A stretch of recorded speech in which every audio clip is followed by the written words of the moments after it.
வலதுகரம் செய்திச் சேவை. வலதுகரத்தின் சொந்தங்கள் அனைவருக்கும் இனிய இந்நேர வணக்கங்கள். வலதுகரம் செய்திச் சேவையின் செய்திகள். முதலில் தலைப்பு செய்திகள். இலங்கையில் வாகன இறக்குமதி தடையை படிப்படியாக நீக்குவதற்கு அரசாங்கம் தீர்மானம். பிரமிட் திட்டம் உள்ளிட்ட மோசடிகள் தொடர்பாக மத்திய வங்கி பொதுமக்களுக்கு விசேட எச்சரிக்கை. உமா ஓயா திட்டத்தால் நாட்டிற்கு 900 கோடி இழப்பு. இலங்கையில் ஆன்லைன் விசா முறை வழங்க திட்டம். நாட்டில் சுமார் 40,000 ஆசிரியர்களுக்கு பற்றாக்குறை.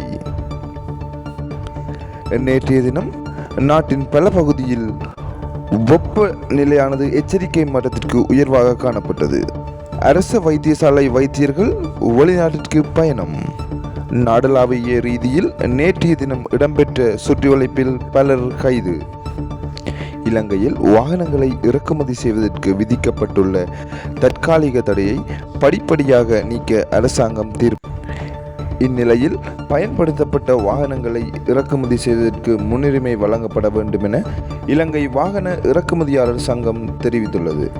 இறுதியாக வாகன இறக்குமதியின் போது பயன்படுத்தப்பட்ட வாகனங்களுக்கு வழங்கப்பட்ட 3 வருடங்கள் 7 வருடங்கள் அல்லது அதற்கு மேற்பட்ட வருடங்களாக அதிகரிக்குமாறு கோரிக்கை விடுக்கப்பட்டுள்ளது. அத்துடன் பயன்படுத்தப்பட்ட வாகனங்களை இறக்குமதி செய்தால் புதிய வாகனங்களை விட குறைந்த விலையில் கொடுக்க முடியும் என இலங்கை வாகன இறக்குமதியாளர் சங்கம் வலியுறுத்தியுள்ளது. பிரமிட் திட்டம் உள்ளிட்ட மோசடிகள் தொடர்பாக இலங்கை மத்திய வங்கி பொதுமக்களுக்கு விசேட அறிவிப்பு. இவ்வாறான மோசடிகள் இடம்பெற்றால் உடனடியாக தெரியப்படுத்துமாறும் மத்திய வங்கி அறிவித்துள்ளது. இது தொடர்பில் மத்திய வங்கி வெளியிடப்பட்டுள்ள அறிவிப்பில் பிரமிட் திட்டத்தினூடாக சட்டவிரோதமான முறையில் மக்களின் பண வைப்புகளை பெற்ற 17 நிறுவனங்களை இனங்காணப்பட்டுள்ளதாகவும் தெரியப்படுத்தப்பட்டுள்ளது.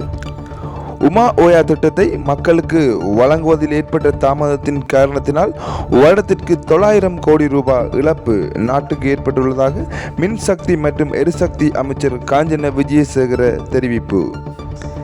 இலங்கைக்கு கப்பல் மூலம் வர உள்ள பயணிகளுக்கு விசேட ஆன்லைன் விசா முறையை வழங்க உள்ளதாக குடிவரவு மற்றும் குடியகல்வு திணைக்களம் அறிவிப்பு. 4 நாட்களில் ஆன்லைன் விசா முறை அறிமுகப்படுத்தப்பட உள்ளதாக திணைக்களத்தின் மேலதிக கட்டுப்பாட்டாளர் நாயகம் நிமால் குணவர்த்தன தெரிவித்துள்ளார். நாட்டின் சுமார் 40,000 ஆசிரியர்களுக்கு பற்றாக்குறை ஏற்படுவதாக இலங்கை ஆசிரியர் சங்கம் தெரிவிப்பு. நாட்டின் பல பகுதிகளில் நேற்றைய தினம் வெப்பநிலையானது எச்சரிக்கை மட்டத்திற்கும் உயர்வாக காணப்பட்டது என வளிமண்டலவியல் திணைக்களம் கூறியுள்ளது. அதன்படி வடக்கு, வடமத்திய, மேற்கு, சப்ரகமுவ மாகாணம் மற்றும் கிழக்கு மாகாணங்களிலும் மொன்றாகலை மாவட்டத்திலும் சில இடங்களிலும் வெப்பநிலை அதிகரித்து காணப்பட்டது என அந்த திணைக்களம் குறிப்பிடப்பட்டுள்ளது. எனவே சிறுவர்கள், குழந்தைகள், முதியவர்கள் மற்றும் நோய்வாய்ப்பட்டோர் இந்த நிலைமை குறித்து அவதானமாக இருக்குமாறு வளிமண்டலவியல் திணைக்களம் அறிவுறுத்தியுள்ளது.